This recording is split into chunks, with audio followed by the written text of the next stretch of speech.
Fala pessoal, sejam todos muito bem-vindos ao canal André Cispe.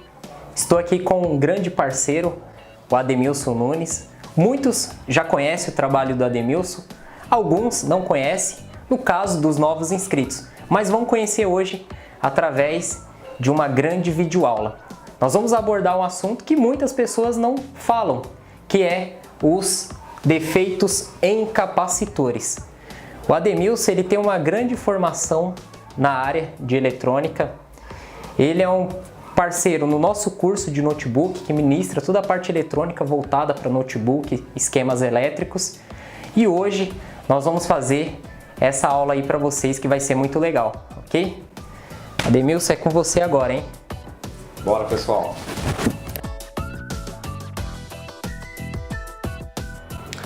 Bom, pessoal, antes de falarmos sobre defeitos de capacitores, primeiro vamos relembrar um pouquinho como funciona um capacitor, porque é fundamental que você conheça o princípio de funcionamento de um capacitor na hora de analisar um defeito.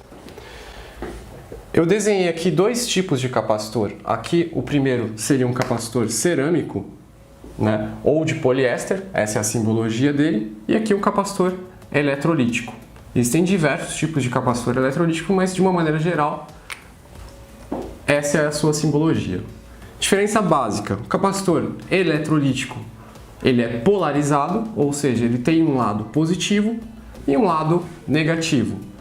E o capacitor cerâmico ou de poliéster, nessa simbologia aqui, ele não é polarizado, ou seja, ele não tem um lado especificamente para ser ligado ao potencial positivo e um lado específico para ser ligado ao potencial negativo, como nós temos no eletrolítico, tá? Esse lado aqui tanto faz, eu posso ligar ele em qualquer extremidade, o positivo pode ser aqui e o negativo aqui, ou o contrário também, positivo e negativo também, não faz a menor diferença. Ele não é polarizado.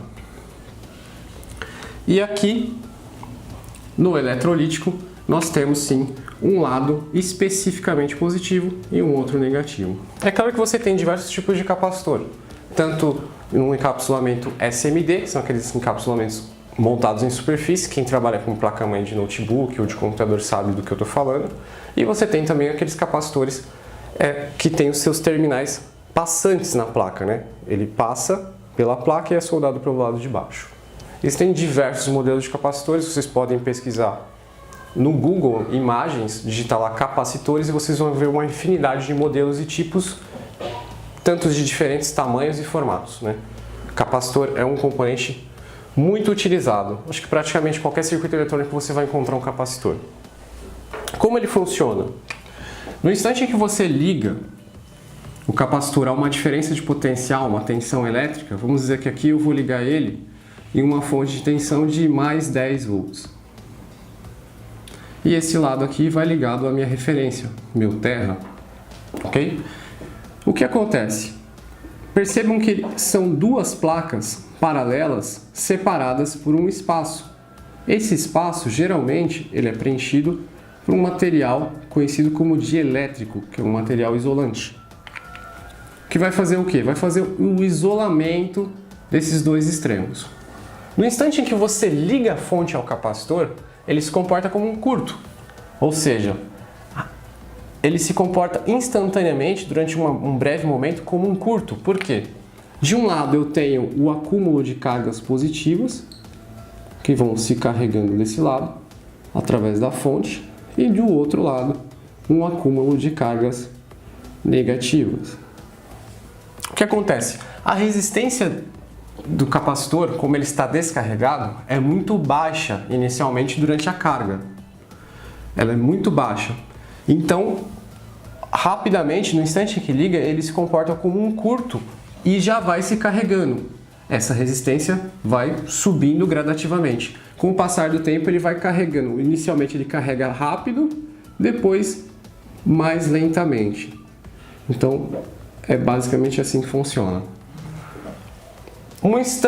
Uma vez que ele está carregado, o capacitor passa a se tornar um circuito aberto. Então eu posso simbolizar esse circuito aberto como uma chave. Eu tenho aqui uma chave aberta. Por que chave aberta? Porque ele está carregado. Uma vez que ele está carregado, não tem circulação de corrente. Não há circulação de corrente pelo capacitor. Então eu terei deste lado 10 volts e deste lado 0 volts, pois está ligado à minha referência. Aqui eu tenho 10 volts e aqui 0 volts. Deste capacitor eletrolítico a mesma coisa, a única diferença é que quando você vai ligá-lo ao circuito, ou você esteja projetando o circuito, você tem um lado especificamente positivo. É claro que existem aplicações práticas onde o capacitor cerâmico ou de poliéster é melhor utilizado, devido às suas características. E outras, o capacitor eletrolítico acaba sendo mais indicado. Uma diferença básica para que não compliquemos muito essa aula é que o capacitor eletrolítico geralmente ele tem maiores capacitâncias do que o capacitor cerâmico, né? Então você tem duas características básicas que definem um capacitor. É a sua capacitância. A capacitância seria a capacidade de armazenar carga elétrica desse capacitor. E, geralmente ela é dada em farad, pela letra F, em seus submúltiplos, por exemplo, microfarad, nanofarad, picofarad. Então a tensão de isolamento seria o máximo de tensão que um capacitor pode armazenar, ou que ele poderia isolar. Então se você tem um capacitor aqui, nominalmente de 16 volts, ele pode receber e manter essa tensão isolada através desse capacitor até 16 volts, mas geralmente não se faz isso, você vai trabalhar sempre com uma margem aí de tolerância, né? Se ele suporta até 16, você vai trabalhar com 12, 13, nunca no máximo, para que ele não aqueça, ok? Com o capacitor eletrolítico, a mesma coisa, ele tem as mesmas características, mas geralmente ele tem maior capacitância. Você vai ver capacitor eletrolítico aí na casa de microfarad, de 1000 microfarad, 2000, 10.000 microfarad e por aí vai. E você não vai ver um capacitor cerâmico ou de poliéster com uma capacitância tão alta. Geralmente você vai trabalhar aí com nanofarad, picofarad, com capacitâncias bem menores, ok? Então, de uma maneira bem resumida, isso seria o capacitor. Mas e como analisar defeitos em capacitores? Bom, agora nós vamos ver. Continuando então, pessoal. Eu desenhei alguns circuitos aqui didáticos. É claro que na prática vai ser difícil encontrar circuitos assim, né? Mas é para que vocês tenham uma ideia de como tudo funciona. Uma vez que vocês tenham essa visão de como o capacitor funciona, de como ele se comporta no circuito, vai ser muito mais fácil analisar um defeito, tá? Então, em um primeiro momento, esses circuitos aqui não possuem defeito. Eu vou mostrar para vocês como eles funcionam em conjunto. Aqui eu tenho circuitos com resistores e capacitores em diversas topologias, diversos formatos. De uma maneira geral, um circuito como esse daqui, eu tenho uma fonte de 10 volts, um resistor, que poderia ser de 1K, ou qualquer outro valor, e aqui o capacitor. Não importa se ele é de 10 microfarad, 100 microfarad, 1000 micro, 10 nano, não importa a sua capacitância nesse momento para esse tipo de análise, tá? Isso vai importar se você quiser fazer um cálculo para saber o tempo de carga desse capacitor em relação a esse resistor, mas não é esse o foco dessa aula. De uma maneira geral, no instante em que ele se carregou, ele passa a se comportar como uma chave aberta para o circuito. Então eu terei aqui 10 volts neste ponto, aqui também 10 volts e aqui 0 volts. Por quê? Porque não há circulação de corrente. Ele bloqueia a corrente. Então de um lado eu tenho 10, do outro eu tenho 0. Está fechado aqui, uma chave aberta para o circuito. Aqui a mesma coisa. Eu posso substituir esse capacitor por uma chave aberta. Por quê? Uma vez que ele se carregou, não há circulação de corrente pela malha. Então aqui, desse lado que está ligado à minha referência de terra, eu vou ter 0 volts. E desse lado, eu vou ter 12 volts, que é a mesma tensão que eu tenho desse lado. Por quê? Se não tem circulação de corrente, também não tem queda de tensão. Toda a tensão cai sobre o capacitor. Por que toda a tensão cai sobre o capacitor? Porque de fato ele é a maior resistência nesse circuito. O capacitor, ele tem uma resistência, o capacitor que está em bom estado, ele tem uma resistência altíssima, né? Altíssima, acima de 10 megohm, uma resistência muito alta. Então, se eu tenho um capacitor de resistência altíssima no meio entre dois resistores, é praticamente como se eu tivesse uma chave aberta, ou como se o circuito estivesse completamente aberto. Então é assim que se analisa. Uma vez que a fonte de tensão contínua, o capacitor se carrega, ele se comporta como uma chave aberta, ok? Aqui um exemplo interessante, porque eu coloquei o capacitor em paralelo com o resistor e aqui um outro resistor. Então qual seria o percurso da corrente? Inicialmente, quando ligou a fonte, a corrente vai circular aqui, carregar esse capacitor através do resistor R2. Por consequência, também vou ter uma pequena corrente por aqui. E o que vai ocorrer? Uma vez que esse capacitor se carregou, ele se comporta como uma chave aberta. Não tem circulação de corrente por aqui. Então, o que permanece? Os dois resistores, formando um divisor de tensão. Se eu tenho um K e uma fonte de 6 volts, aqui na saída, nós vamos ter exatamente 3 volts. Se você não conhece esse cálculo, ainda tem uma aula minha aqui no canal onde eu ensino como funciona esse tipo de cálculo. Recomendo que vocês assistam. Então, basicamente é isso. Capacitor em bom estado, depois que ele está carregado, ele é chave aberta para o circuito.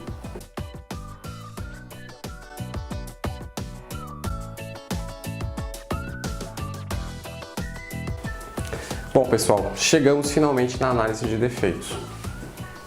Nesse primeiro circuito, como que nós vamos analisar? Com a ponta de prova preta do multímetro, você prende ela na sua referência, no terra, e com a ponta vermelha você mede a tensão. Aqui na fonte, diretamente na fonte, antes do resistor, que pode ser de 1K, eu fui medir e encontrei 10 volts. Até aqui tudo bem. Então, se eu encontrei 10 volts desse lado, significa que a minha fonte está boa. A fonte está funcionando. Desse lado aqui do resistor, eu encontrei 0 volts. Mas lembra que eu falei que se o capacitor, uma vez que ele está carregado, ele se comporta como chave aberta, eu deveria ter a mesma tensão que eu tenho aqui, 10 volts, desse lado. Porque o capacitor seria carregado com esses 10 volts. Eu teria 10 volts aqui e 0 aqui. Mas o que acontece? Eu tenho 0 aqui e 0 volts aqui. Já fica claro, né, que eu posso ter um capacitor em curto, ou seja, esse terminal está encostando nesse. Então toda a corrente está sendo drenada por aqui. O capacitor está completamente em curto, então eu tenho 0 aqui e 0 aqui. Porém, posso ter um outro defeito também, né? Esse resistor poderia estar aberto. Por quê? Ele estando aberto, ele seria a maior resistência do circuito. Eu teria 10 aqui e 0 aqui também. Mas, nesse exemplo, eu vou considerar que o capacitor está completamente em curto. Por isso eu encontrei o 0 volt aqui e aqui também. O que mostra que esses dois pontos estão conectados, estão ligados. O curto é o último estágio de defeito de um capacitor, né? O capacitor, normalmente, ele não entra em curto diretamente. O que pode acontecer? Sim, pode acontecer, mas o defeito ele começa com a fuga, que nós já vamos ver nos próximos defeitos. Aqui eu tenho uma fonte de 12 volts, um resistor de 10K, um capacitor e outro resistor de 10K. E o que está acontecendo aqui? Eu tenho que medir nesse ponto sobre o resistor 4 volts e desse lado no capacitor 8 volts.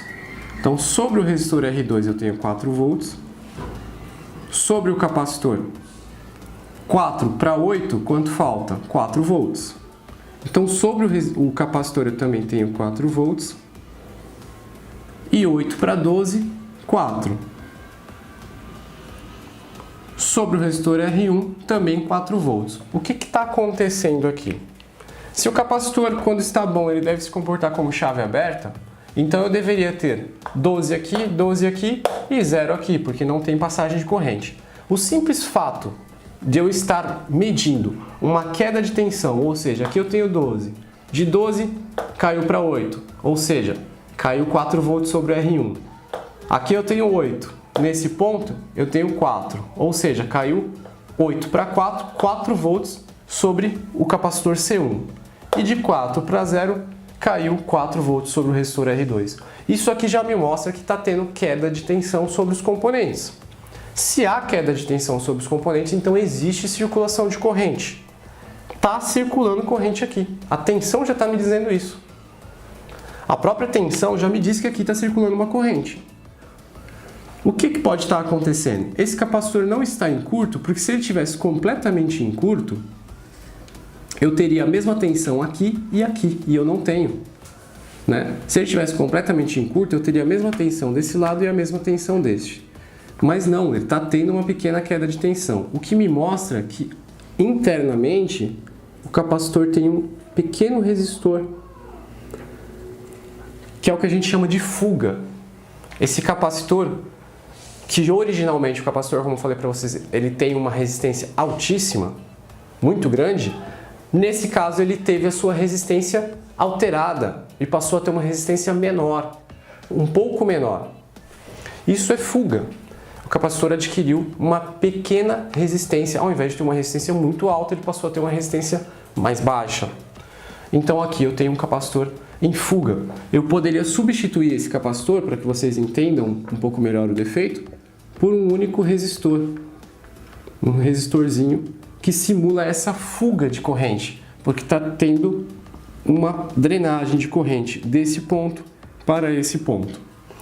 Se aqui, sobre um resistor de 10K, está caindo 4 volts, e aqui, sobre o capacitor de 4 para 8, também está caindo 4 volts, dá até para saber qual que é o valor da resistência dessa fuga, que seria de 10K. Ou seja, cai 4 volts sobre um resistor de 10K e 4 volts sobre outro resistor de 10K. Como está caindo 4 volts sobre o capacitor, ele está em fuga e essa fuga é de aproximadamente 10K. É claro que isso é didático. No dia a dia, na bancada, você não precisa saber qual que é a fuga do capacitor, né? Qual que, em escala ômica, qual seria a fuga desse capacitor? Você não precisa saber disso. Uma vez que você detectou que ele está com defeito, você troca, né? É bastante simples. O capacitor está em fuga. Significa que ele ainda não entrou em curto, porque essa fuga ela vai se agravando no circuito. Ela vai se agravando, se agravando. Essa resistência que era altíssima, ela continua diminuindo. Então aqui ela está em 10K. Se o aparelho continua ligado, depois de algum tempo ela pode ir diminuindo. Pode chegar a 5K, 1K, 500 ohms, até chegar muito próximo de 0 ohm, que seria o curto, né? O 0 ohm de verdade não existe. Mas quando a resistência fica muito baixa, ele fica muito próximo ao curto. Então, o defeito no capacitor ele é gradativo. Você vai pegar capacitor no circuito que vai estar aquecendo muito. Por que ele vai estar aquecendo? Porque ele adquiriu uma resistência baixa. Se a resistência está baixa, vai circular muita corrente por ele. Como o corpo do capacitor não foi projetado para suportar toda aquela corrente, ele começa a dissipar muito calor devido ao atrito da passagem de corrente por um corpo. Então o capacitor ele vai aquecer, né? Esse aquecimento está muito ligado à própria fuga. E por aí vai. Então aqui o defeito, capacitor em fuga. Aqui eu tenho outro defeito que também é fuga. Já dá para ver pela tensão. Porque se ele tivesse em curto eu teria 0 aqui e 0 aqui, porque o capacitor está diretamente ligado, um dos seus terminais diretamente ligado ao terra, diretamente ligado à referência. Se eu tenho uma fonte de 6 volts, sobre o meu capacitor está caindo 2 volts, quanto cai sobre o resistor? R1. 2 para 6 está caindo 4 volts. Então, se um resistor de 1K cai 4 volts, no capacitor está caindo 2 volts. 2 é metade da tensão de 4. Então, já dá para saber que eu tenho uma fuga aqui também. Internamente foi feito um mini resistorzinho que está drenando corrente por entre as placas do capacitor. Essa fuga adquirir uma resistência tal que sobre o capacitor eu tenho uma queda de tensão de 2 volts. Se um resistor de 1K está caindo 4 e aqui cai 2, que é a metade, então eu posso dizer que essa fuga é metade do valor desse resistor. Então aqui eu tenho aproximadamente 500 ohms de fuga. Para que vocês consigam compreender melhor como ela funciona. Então esse capacitor ainda não entrou em curto. Ele está um estágio antes do curto. Ele está em fuga. Mas vocês podem estar se perguntando, toda essa proposição didática para que vocês entendam os defeitos nos capacitores. Mas como você vai procurar isso na prática? Existem diversas técnicas, né? Como eu falei para vocês inicialmente, isso é uma proposição didática, dificilmente vocês vão encontrar um circuito como esse na prática. Na prática vocês vão encontrar coisas mais parecidas com o que eu vou mostrar em seguida. Bom pessoal, esse já é um circuito que vocês provavelmente vão ver na prática. Onde nós temos aqui uma fonte de tensão de mais de 19 volts. Esse circuito é bastante parecido com o circuito de entrada de notebook, né? Vocês vão encontrar bastante esse tipo de filtro, LC, né? Que é um filtro passa-baixa. Não é o objetivo dessa aula explicar esse circuito aqui passa-baixa, é LC, mas só para curiosidade de vocês, a ideia é que ele bloqueia as altas frequências oriundas do chaveamento do adaptador. Ou seja, você tem uma fonte no notebook, uma fonte externa, que é um conversor DC-DC, feito que gera essa tensão de 19 volts a partir da rede elétrica, utilizando uma técnica de chaveamento. Esse chaveamento cria uma frequência muito alta que poderia criar erros de nível lógico nos circuitos integrados da placa. Poderia ser prejudicial para o processamento dessa placa. Então, utiliza-se esse filtro logo na entrada para bloquear essas altas frequências e permitir apenas as frequências mais baixas desses 19 volts passar por esse circuito. Mas aqui nós temos 3 capacitores, logo na entrada do notebook, né? Ou de algum outro tipo de equipamento, que muitos outros equipamentos utilizam esse tipo de circuito também. Aqui eu tenho 3 capacitores ligados em paralelo, né? E aqui uma saída de tensão.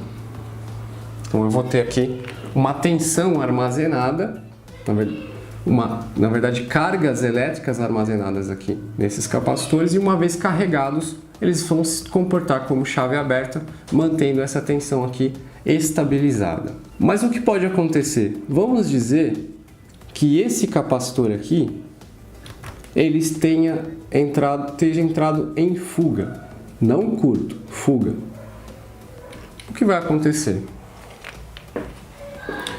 Uma vez carregado, ele deveria bloquear a corrente, se comportar como chave aberta. Mas uma vez que agora eu tenho essa pequena fuga, ele funciona como um resistor, como uma carga.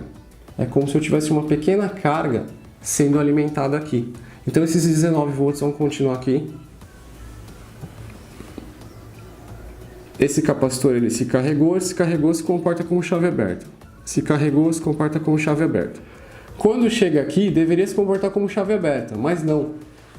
Drena corrente para o terra.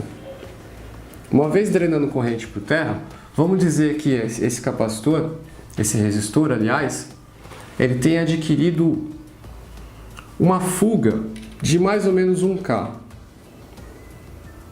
Mais ou menos 1K. Qual seria a corrente que está circulando aqui? Por lei de Ohm, nós conseguiríamos saber exatamente a corrente. Então vamos lá. V igual a R vezes I, que é a fórmula da lei de Ohm. A tensão eu tenho, que é 19 volts, igual, eu estou supondo, né, só para que vocês saibam mais ou menos como isso funciona, que aqui é uma fuga de 1K vezes a corrente que eu não sei. Então eu vou pegar esses 19 volts, dividir por 1000, passa para cá dividindo, tá multiplicando, passa para cá dividindo, e eu vou saber qual é a corrente. 19 dividido por 1000 dá 0,019 amperes. Se eu pegar agora essa corrente e multiplicar por 19 volts, eu vou saber qual é a potência dissipada no circuito. 0,019 ampere multiplicado por 19 volts é igual a 0,361. watts. Então essa é a potência dissipada. Não é uma potência relativamente alta, eu tenho menos de 1 watt, né? Mas isso aqui já gera um pequeno aquecimento. Então se você está analisando um circuito como esse aqui, e você tem 3 capacitores, um ao lado do outro, e com o próprio dedo, ou utilizando um termômetro de infravermelho, existem várias técnicas, vai depender muito do que vocês têm na bancada, né? O próprio dedo você pode utilizar para sentir que esse aqui ele está aquecendo um pouco mais do que os outros, né? Se esse está em fuga, ele vai esquentar um pouquinho. Mas aqui é até com uma fuga alta, né?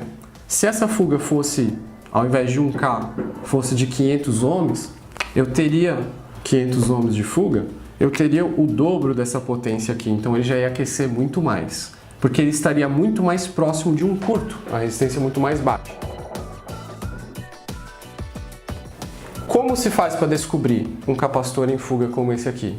Geralmente o que se faz é pegar uma fonte de bancada, uma fonte auxiliar, ligar uma tensão controlada aqui, poderia ser 5 volts, 10 volts, depende.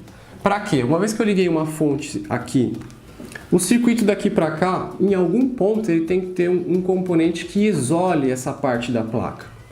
Digamos que o que liga